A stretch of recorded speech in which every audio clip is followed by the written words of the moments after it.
In 1704, an exotic man from a mysterious island stepped off a boat in London. He wore elegant robes, ate raw meat, and spoke a language no European had ever heard. He claimed to be a converted native from a hidden island no Westerner had ever visited, the island of Formosa.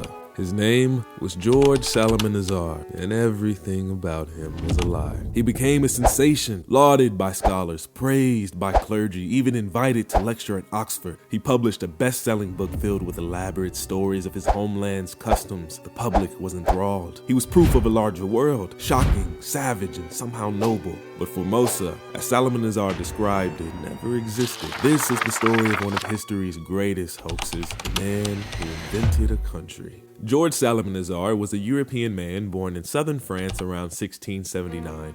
He was a bright but restless young man who studied Latin and theology, attending Jesuit schools. But as he traveled through Europe, he realized something. The more foreign he appeared, the more people took an interest in him, the more he could behave outside of his normal customs. His first scam was simple, impersonating a pilgrim from Ireland. But once he realized how easily people would believe him, he began crafting a new persona from scratch. He attempted to darken his skin with saffron to appear more Eastern. He invented a bizarre, fake language with a full grammar system. He claimed to worship the sun. He wore layered robes he claimed were native garb from the far-off land of Formosa. The goal wasn't just to shock, it was to captivate. Psalmanazar's version of Formosa was tailored to European tastes, full of strange, violent rituals, yet anchored in Christian zealotry. He described the Formosans as exotic, devoutly religious, militaristic, morally rigid, and orderly. It was a textbook case of Orientalist fantasy, one that confirmed both Western superiority and fascination with the other.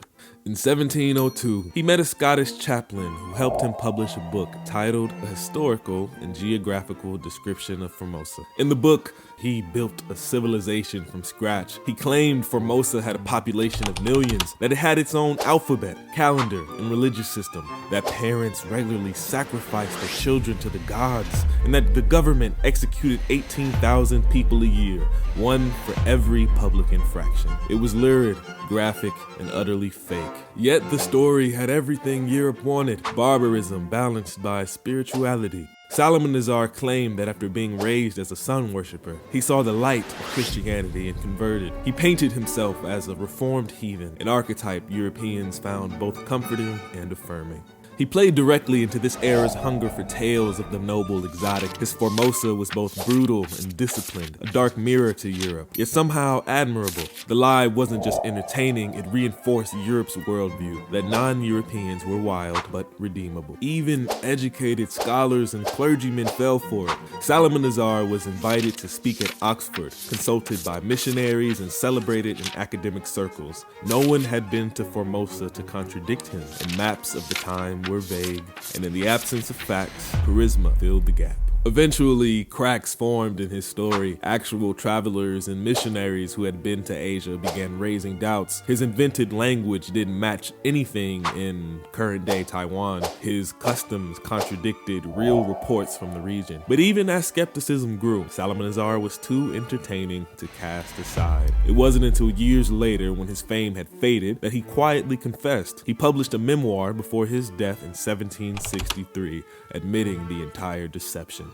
So, who was George Psalmanazar really? Leave a comment, let me know what you think. Was he just another run-of-the-mill con man searching for riches, or a compulsive liar who just couldn't help himself? Let me know what you think. In my opinion, he was an entertainer at heart, a court jester, a clown. Psalmanazar offered a fantasy. His lies played deep into cultural desires to feel superior. He created a vision of the world that was stranger than anything imaginable, yet tailored perfectly to European appetites. He remains one of the few con artists in history who successfully scammed an entire continent.